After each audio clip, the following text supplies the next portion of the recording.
93.5, 1590 WAKR, talking movies with our listeners today. What is their favorite movies? Hunt for Red October, The Sting, Butch Cassidy and the Sundance Kid, Long Hot Summer. We talked earlier this morning that I put together a list last night from a bunch of different sites, and basically the top 5 movies of all time they rated was Vertigo, Godfather, Citizens Kane, Schindler's List, and Star Wars. But let's bring in our guy, Joe Fortunato, with us.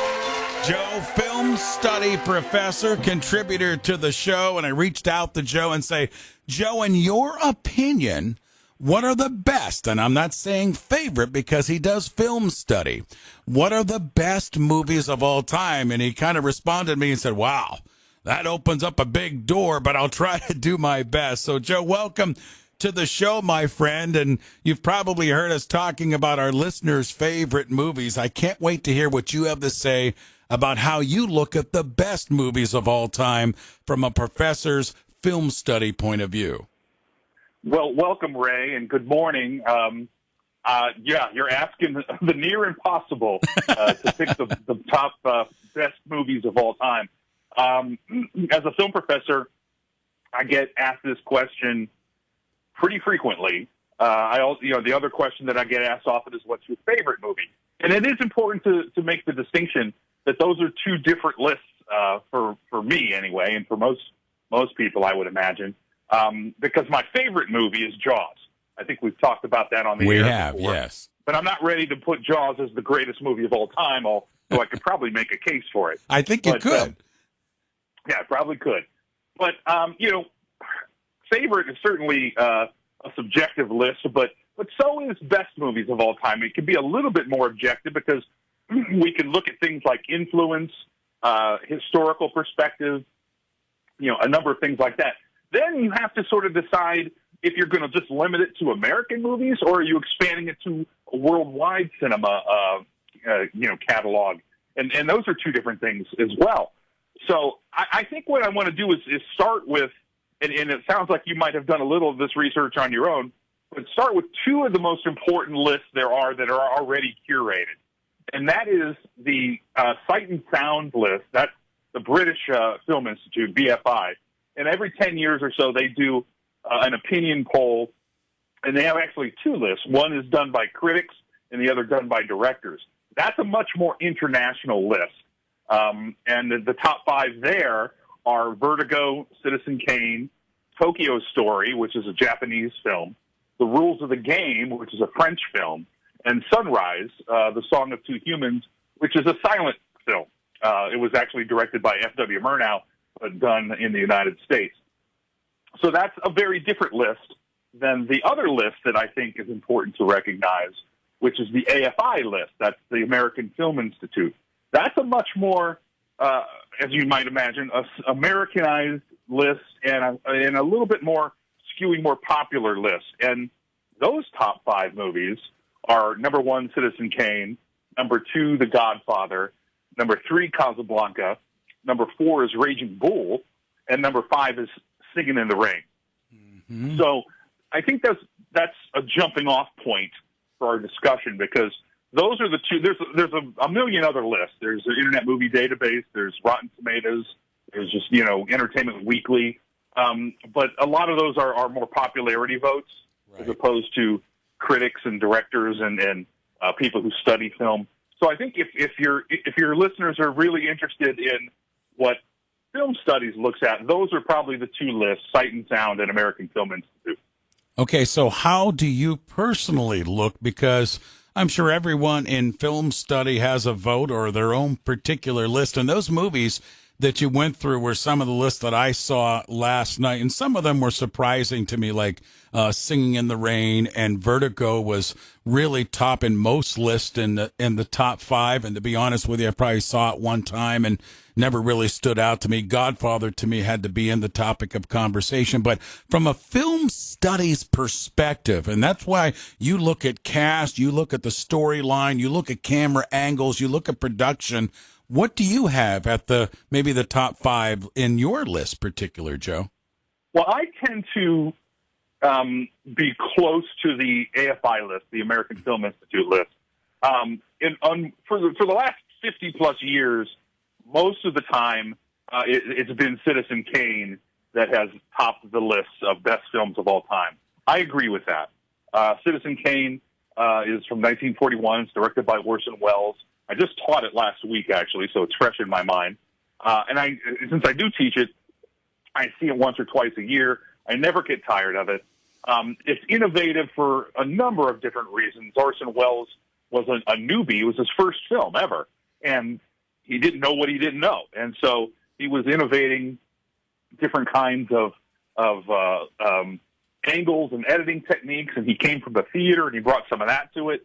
So it's very much a movie that is innovative in its production and how it was put together, and that's influential to us today. So I definitely do agree with that. Okay. Number two is The Godfather, and I also agree with that because it's a great American film. It tells a classic story. It's really King Lear with a king and his three sons. So it's very Shakespearean. It's an American story. It reinvented the gangster genre, which is still popular and still with us. And it's just very well done. And just for sake of reference, The Godfather 2, the sequel to the film, was the first sequel ever to win an Oscar. So it has a legacy there as well. Number three is Casablanca. I agree with this. So I'm kind of right in line with the American Film Institute. Casablanca is arguably the most beloved movie of all time with all kinds of people. People that don't like black and white movies, people that don't like old movies, so on and so forth, tend to like Casablanca. And the other part that I think is important for Casablanca is it represents the studio system in the heyday of the golden age of cinema. So if you're going to celebrate that period of Hollywood and the old studio system, it's really a triumph of that system. Now, here's where I differ a little bit. Oh, okay. AFI has Raging Bull number 4. Now, no disrespect to Martin Scorsese, I don't think it rates that high. I would probably this is where I probably would switch out one that's number 7 on AFI's list, and that's Lawrence of Arabia from 1962. I love Lawrence of Arabia. It's one of the all-time great character studies. People kind of get a little afraid of it because it's very long. It's close to 3 hours. And honestly, I'm of the opinion that most movies are too long. Certainly this day they seem to be getting longer. But at 3 hours, I can't think of a frame that I would cut in Lawrence of Arabia. It's a brilliant performance. It's a great story, and it's just so very well made. It's an epic, represents epic cinema that was very popular in Hollywood for years.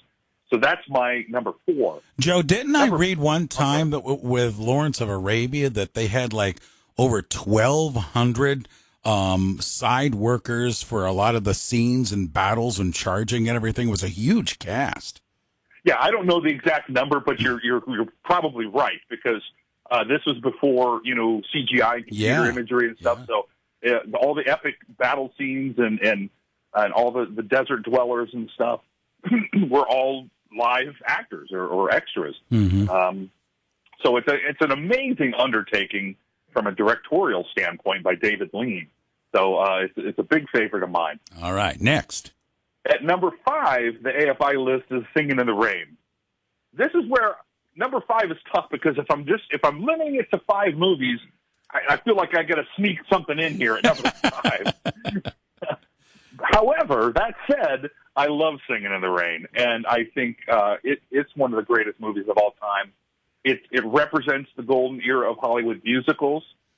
It celebrates movies themselves, the storyline. It's a movie about movies. It has some historical value, and it tells the story of how sound came in and changed movies. It's brilliant performances. And so I don't have a problem with putting it at number 5. Oh. The other one I might want to sneak in here, and I'm cheating a little bit because you only asked for 5. That's okay. But I would put, and this is where I might be conflating favorites with best, but I would put Charlie Chaplin's City Lights from 1931. Mm-hmm. And that's number 11 on on the AFI list, so it's not too far off. But I would bump that up, excuse me, because here you have the greatest movie star of all time in Charlie Chaplin in what I think is his best movie. It makes you laugh. It makes you cry. It's just a brilliant movie. And he made it several years after the introduction of sound. So it does have sound to it, but it's generally still a silent film. In fact, it's called a film in pantomime is how he sort of dubbed it. And I would probably sneak that in there as 5B or something like that. Well done. I love your top 5 because it's interesting on how you look at the movie. Some of the other ones that I dug up last night, one that I haven't seen, I just wanted to get your opinion on this one movie because everyone I talk to says it's an epic movie, and that's Schindler's List. Was that at all in a top 10, top 20 for you at all? Well, it's certainly high up there. Okay. In fact, on the AFI list, it's number 8, so it's in the top 10. Mm-hmm. I'm a huge Spielberg fan, as you know, right? And it's probably his best film. Oh, so it just by doing that math, it probably deserves to be up there. As we said, Jaws is still my favorite. Mm-hmm. I also love Raiders of the Lost Ark. I could sneak into a top 20 list or something as well. But Schindler's List definitely is one of the great movies of all time. Joe Fortunato's been with us again, film study professor, looking at how he rates or he looks at the best movies of all time. Best 5, not his favorites, but the best movies from a film study perspective. Really good information. By the way, Joe and I are working on some stuff to do a lot more stuff here on the morning show, and we can't wait to get that all put together for you. But, Joe, great visit with us this morning. I know you got up early. We've got the text messages coming in. I just got one in from one of our listeners, Joanne. It says, what about Ben-Hur? What does Joe think about the movie Ben-Hur? Joe, quick. I love Ben-Hur. I'm not going to put it up there in a top 5 or maybe even a top 10. I don't think it rates up there historically, but I love the film. I'm pretty sure, I don't want to take up too much time because I know we're running out of time here. I'm pretty sure it's on the top 100 list somewhere, but I could be wrong about that. But if not, it probably should be. Yeah, I agree with you. Ben-Hur is certainly one of the classics of all time. My friend, thank you for the visit. Appreciate it. I'll stay in touch with you, Joe. Great list for us this morning. I appreciate the time. Absolutely. Thanks. I enjoyed it. There you go. Film study professor Joe Fortunato joining us live this morning here on 93.5, 1590 WAKR.